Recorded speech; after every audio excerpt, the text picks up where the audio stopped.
Hello बच्चों, good morning. Class third व्याकरण में है आपके चैप्टर नंबर 6 संज्ञा, जो कि पहले हमने पढ़ा था।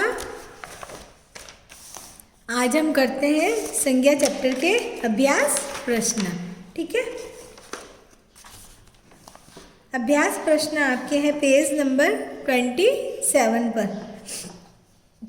इसमें सबसे पहले आपके सही विकल्प के सामने सही यानी कि राइट का चिन्ह लगाना है।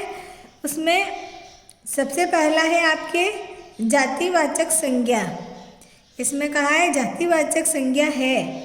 क्या पूछा है? जातिवाचक संज्ञा है। यहाँ पर 3 विकल्प दे रखे हैं। पहला है ताजमहल, अ ताजमहल, ब लाल किला, स महल। तो इसमें से जातिवाचक संज्ञा जो है महल, ताजमहल और लाल किला जो है व्यक्तिवाचक संज्ञा है।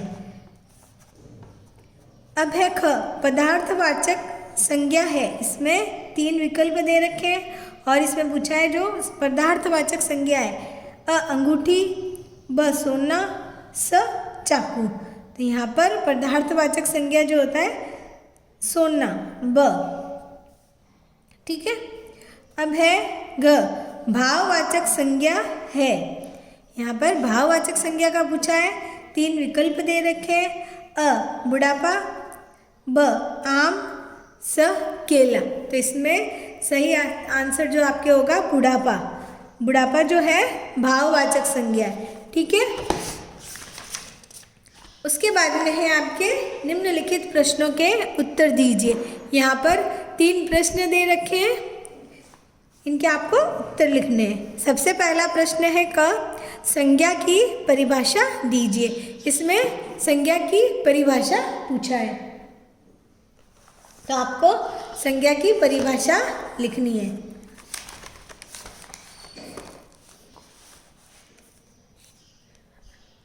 किसी प्राणी, वस्तु, स्थान, जाति, दशा आदि का नाम बताने वाले शब्द संज्ञा कहलाते हैं। क्या लिखना है? परिभाषा। पहले आपको लिखना है परिभाषा, फिर लिखना है किसी प्राणी, वस्तु, स्थान, जाति, दशा आदि का नाम बताने वाले शब्द संज्ञा कहलाते हैं। ठीक है, अब है आपके प्रश्न नंबर ख संज्ञा के कितने भेद हैं? नाम लिखिए। इसमें पूछा है संज्ञा के कितने भेद हैं और उनके नाम भी आपको लिखने हैं। ठीक है, संज्ञा के 5 भेद होते हैं। हमने चैप्टर में पढ़े थे संज्ञा के 5 भेद, तो आपको लिखना है संज्ञा के 5 भेद होते हैं और इन 5 का नाम भी लिखना है। क्वेश्चन में, प्रश्न में बताया है, इनका नाम भी लिखिए। तो इनका नाम आपको लिखना है। पहला है व्यक्तिवाचक संज्ञा, दूसरा है जातिवाचक संज्ञा, तीसरा है भाववाचक संज्ञा, चौथा है समूहवाचक संज्ञा और 5वां है द्रव्यवाचक संज्ञा। ठीक है, तो आपके प्रश्न नंबर 2 भी ख जो है पूरा हो गया है। अब है आपके ग संज्ञा के किन्हीं 2 भेदों की परिभाषा लिखिए। इस प्रश्न में कहा है कि भाई संज्ञा के किन्हीं 2 भेद, जैसे कि ये 5 भेद है, तो इनमें से किन्हीं 2 की आपको परिभाषा लिखनी है।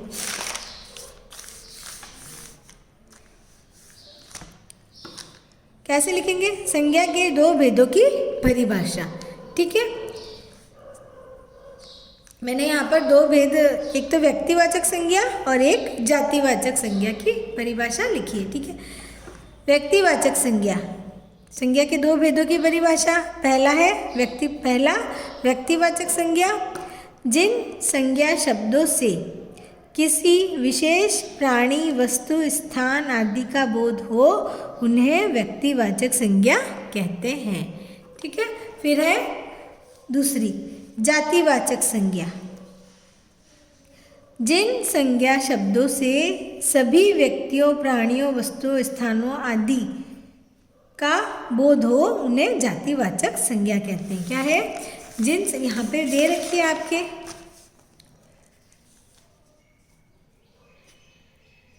जातिवाचक संज्ञा और व्यक्तिवाचक संज्ञा। ठीक है, संपूर्ण जाति का बोध हो। क्या है? जिन संज्ञा शब्दों से सभी व्यक्तियों, प्राणियों, वस्तुओं आदि की जाति का आदि की जाति का बोध हो उन्हें जातिवाचक संज्ञा कहते हैं। ठीक है, अब है आपके रिक्त स्थान जो है नीचे लिखे संज्ञा शब्दों में से सही शब्द छांट कर खाली स्थान भरिए।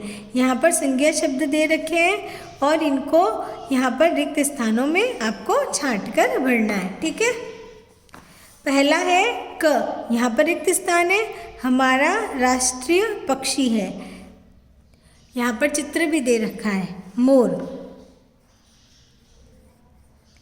यहाँ पे लिखा है। फिर है कुतुब मीनार, यहाँ पर रिक्त स्थान है, में है।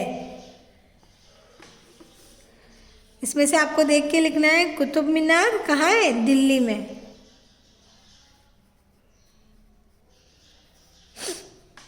फिर है ग, जलेबी में, यहाँ पर रिक्त स्थान है, होती है।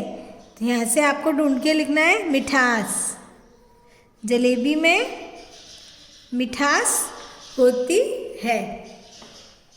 फिर है ग, हमारे, फिर यहाँ पे रिक्त स्थान है, का नाम पूरे संसार में प्रसिद्ध है, हमारे देश का, हमारे देश का नाम पूरे संसार में प्रसिद्ध है।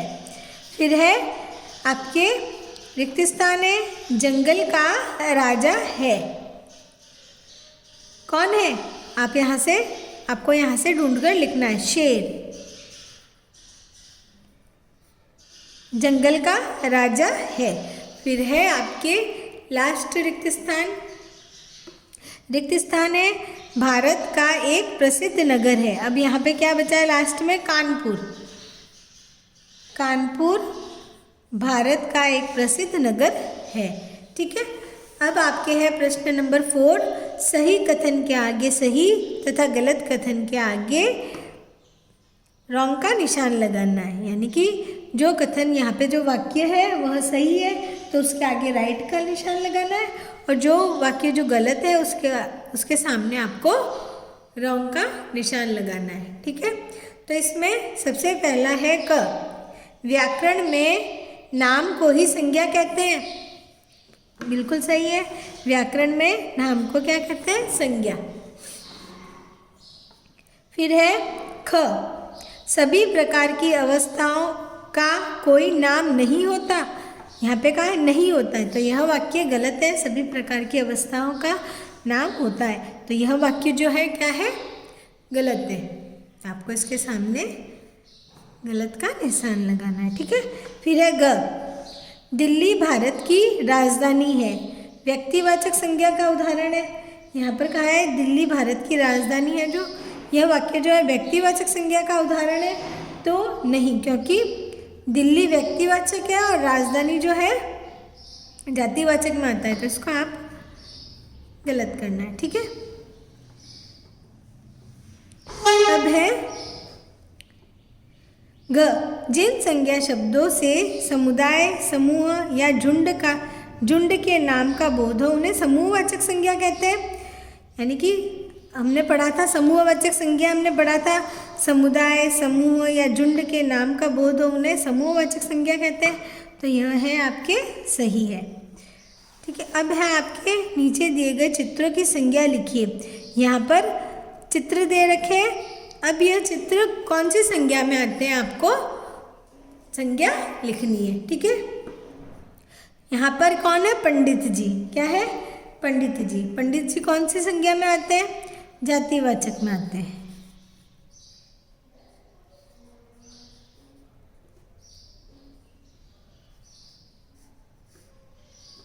शेर जातिवाचक।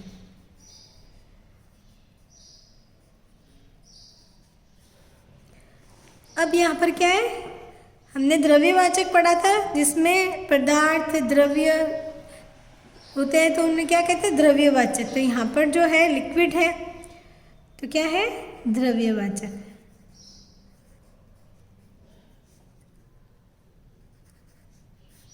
संज्ञा जातिवाचक संज्ञा, द्रव्यवाचक संज्ञा। ठीक है, यह जो आपके अभ्यास प्रश्न है पूरे हो गए हैं। आपको कॉपी में करना है 1, 2 और 3 सही विकल्प वाले प्रश्न उत्तर और रिक्त स्थान। ठीक है, यह आपको कॉपी में करने हैं। थैंक यू बच्चों।